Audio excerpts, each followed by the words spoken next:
윤 총장 흔들리지 말고 하세요. 네. 그것이 민심입니다. 국민의 열망입니다.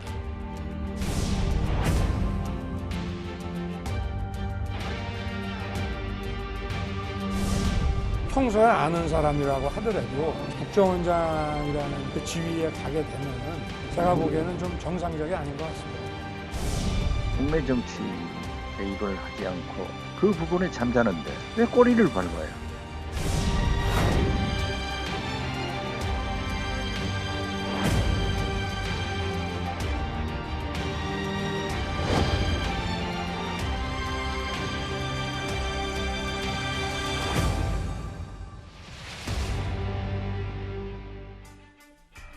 예, 수요일 뉴스탑 10은 바로 여기부터입니다. 2위와 4위 먼저 만나보겠습니다.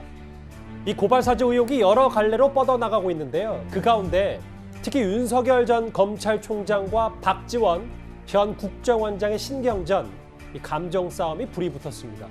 제보자 조성은 씨가 지난달에 박지원 원장과 호텔 식당에서 만나서 무슨 얘기를 했느냐, 이 주제를 넘어서서요, 이 박 원장과 윤 전 총장이 서로 경고 메시지를 던지고 있습니다. 두 사람의 목소리부터 먼저 듣고 시작을 할까요? 국내 정치 개입을 하지 않고 그 부분에 잠자는데 왜 꼬리를 밟아요? 국정원장이 식사하면은 검찰총장 허가 맞고 결제 맞고 먹나요? 자기는 검찰총장 하면서 검찰 사람들하고만 밥 먹었나요? 저하고도 술도 먹고 밥도 먹고 했어요. 그러면 그때는 괜찮고 박지원은 웃기는 건들지 말아가세요. 지금 번지수를 잘못 잡는 거예요. 저에 대한 정치 공작을 함께 상의하고 논의했다는 얘기 아닙니까? 드라이브 거는 시점이 자기들이 생각한 게 아닌데 모 기자가 너무 빨리 한 거 아니냐, 뭐 그런 얘기로밖에 해석이 되지 않고, 저뿐 아니라 그걸 바라본 모든 국민들이 그렇게 생각하실 것 같은데. 예, 그러게요. 전직 검찰총장과 현직 국정원장이 제대로 맞붙었습니다. 이 얘기부터 하나하나 풀어보겠습니다. 이도원 의원님. 네네. 앞서 어제 저희 채널에 정치부와 박지원 원장이 통화를 했는데 윤 전 총장과 술도 마시고 밥도 자주 먹었다라고 얘기했더니 따로 만나 술 마신 적 없다. 상가집 등에서 몇 차례 마주친 게 전부다. 윤 전 총장 이렇게 얘기를 했더니 윤 전 총장을 향해서 기억이 가물가물한 것 같다. 난 다 적어 놓는다. 이제 반박이 시작이 됐습니다.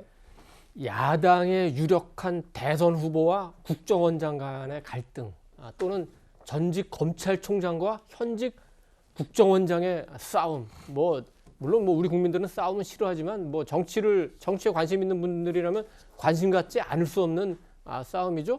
기본적으로는 고발 사주냐 제보 사주냐, 이 싸움인데, 예. 싸움이 흘러가다 보니까 어떻게 보면 조금 사소할 수도 있는 그런 점으로 가고 있어요. 밥을 먹었냐 안 먹었냐, 술을 먹었냐 안 먹었냐. 물론 그게 이제 그 박지원 원장과 그 조성은 씨의 관계라는 그런 맥락은 있지만, 여기서 좀 더 근본적인 문제를 짚어봐야죠.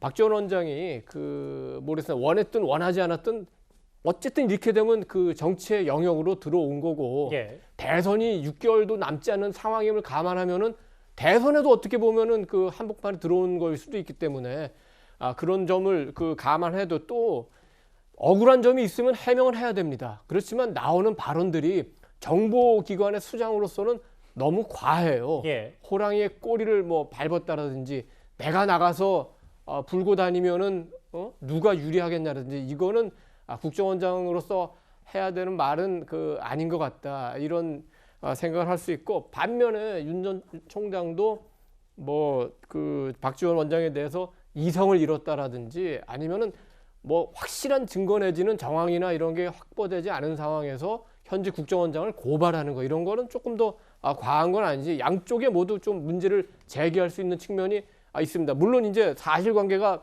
어떻게 나타나느냐에 따라서 옳고 그름은 가릴 수도 있겠죠.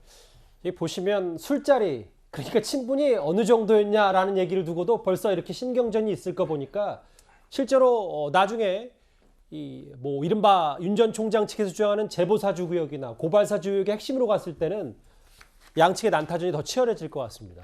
사실 두 사람은 과거 공적인 자리에서도 격려를 주고받던 사이였습니다. 화면을 좀 준비했습니다. 즉각 강제 수사에 착수를 해야 된다고 보고를 드렸는데 이 수사를 하지 말라는 그런 말씀을 하셔서 지시 자체가 위협한데 그걸 어떻게 따릅니까? 저러한 기백으로 윤석열 후보자가 꼭 검찰총장 돼서 부당한 지시를 절대 받지 않고 검찰의 길을 갈 것이다 이렇게 확신하는데 제가 믿어도 됩니까?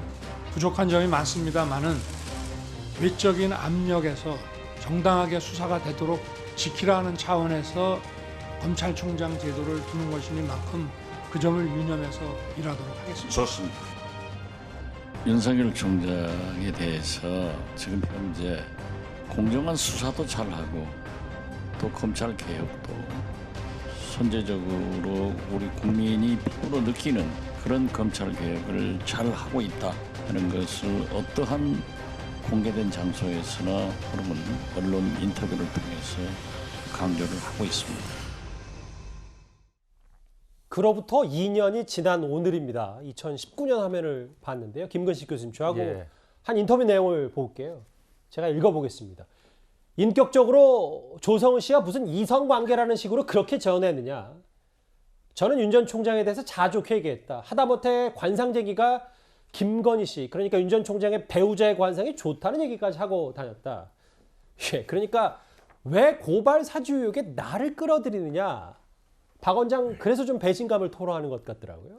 그러니까 뭐 지금 현직 국정원장과 현재 지금 야권의 제1 유력한 대선 후보 사이의 이제 기싸움인데요.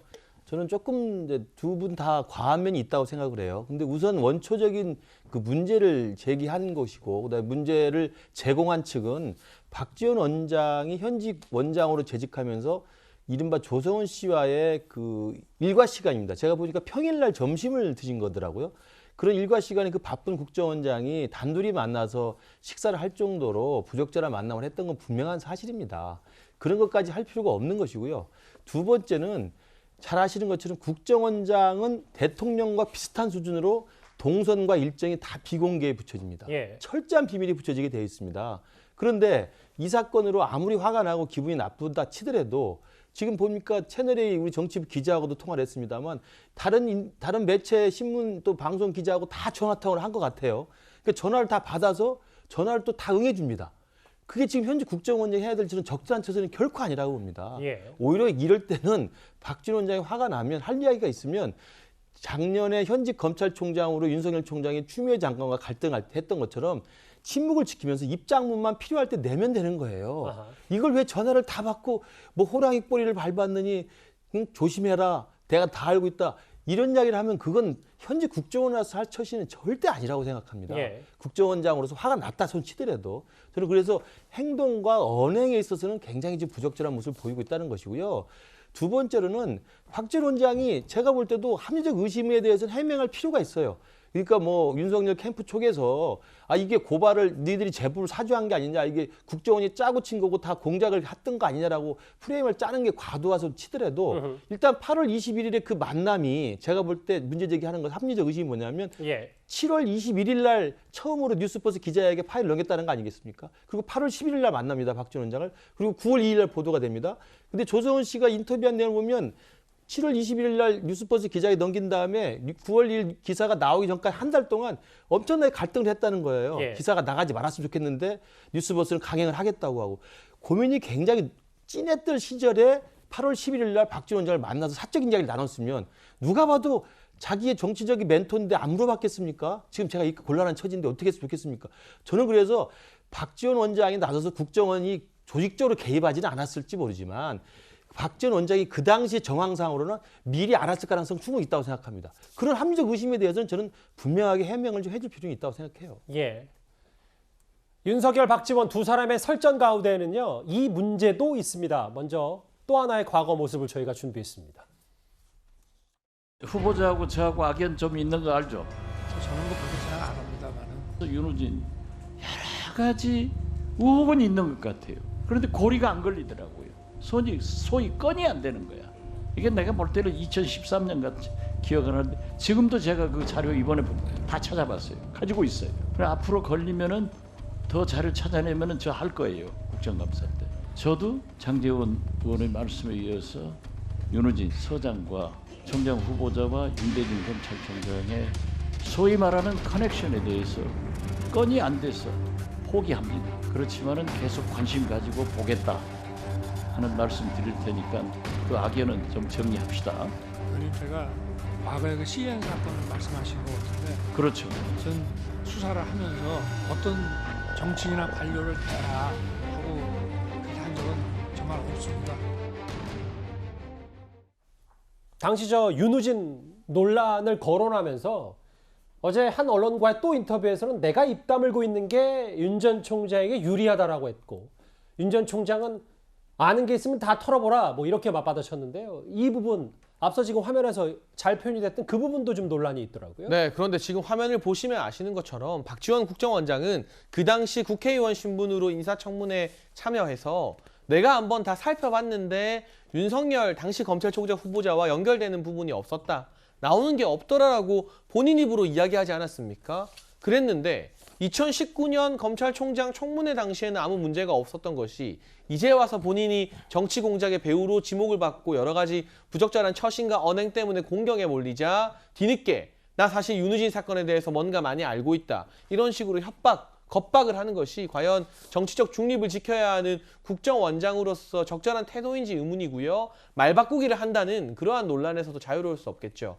제가 역지사지로 한 가지 좀 예시를 들어보고 싶습니다. 만약 박근혜 정부나 이명박 정부의 국정원장이 그 당시에 유력한 대선 후보였던 문재인 후보를 상대로 내가 평소에 문재인 후보와 밥도 먹고 다 했다. 내가 입 열면 다치는 거 많지 않느냐. 가만히 있어라. 잠자는 호랑이 꼬리 건들지 마라. 이런 말을 했다면 어떻게 됐을까요?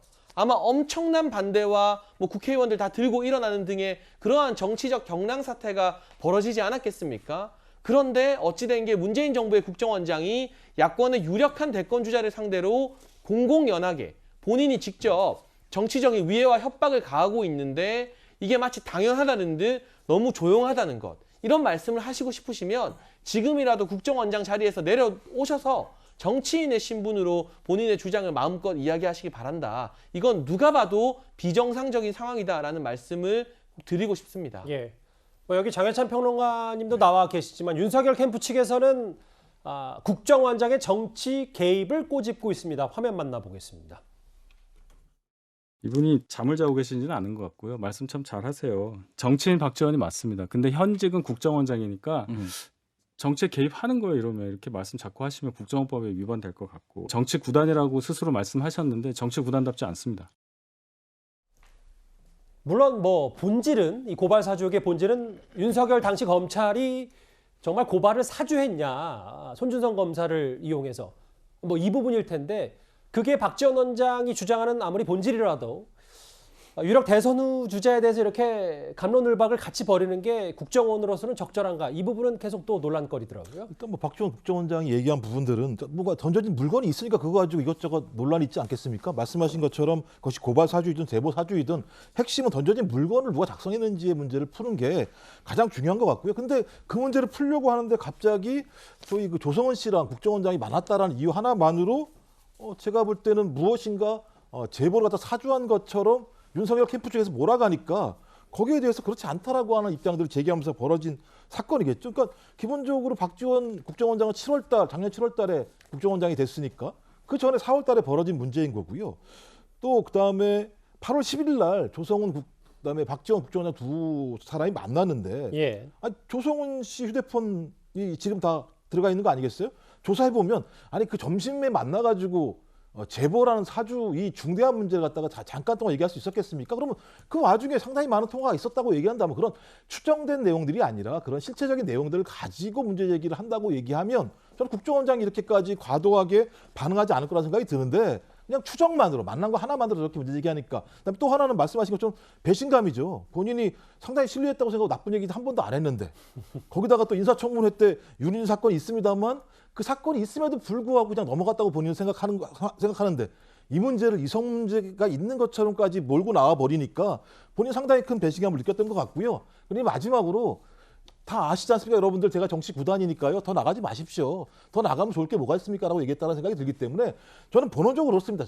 당연히 국정원장이 정치 개입 이라는 의혹을 받을 만한 발언을 하는 거는 문제가 있다고 생각이 들지만 핵심의 원인은 던져진 물건을 누가 만들었는지를 밝히는 게 가장 중요하다. 이 문제가 핵심이라는 생각이 들고요. 예. 그래서 제가 볼 때는 이 문제를 푸는 데 집중해야 된다. 그래서 국정원장도 지금까지 뭐 호랑이의 꼬리를 밟지 말아라고 얘기하는 정도까지만 하시면 좋을 필요가 있을 것 같고 윤석열 캠프도 마찬가지입니다만 좀 응당한 증거를 가지고 얘기했으면 좋겠어요. 둘이 만났다고 예를 들면 문제가 된다면 조성원 씨가 만난 사람은 다 그러면 조사를 해야 되는 겁니까? 좀 그런 측면이 있기 때문에 알겠습니다. 좀 두 측에서 마찬가지입니다만 좀 정당한 근거와 내용을 가지고 제기를 해야지 안 그렇게 되면 쓸데없는 논쟁만 벌어지는 거 아니겠어요? 추정만 가지고. 예.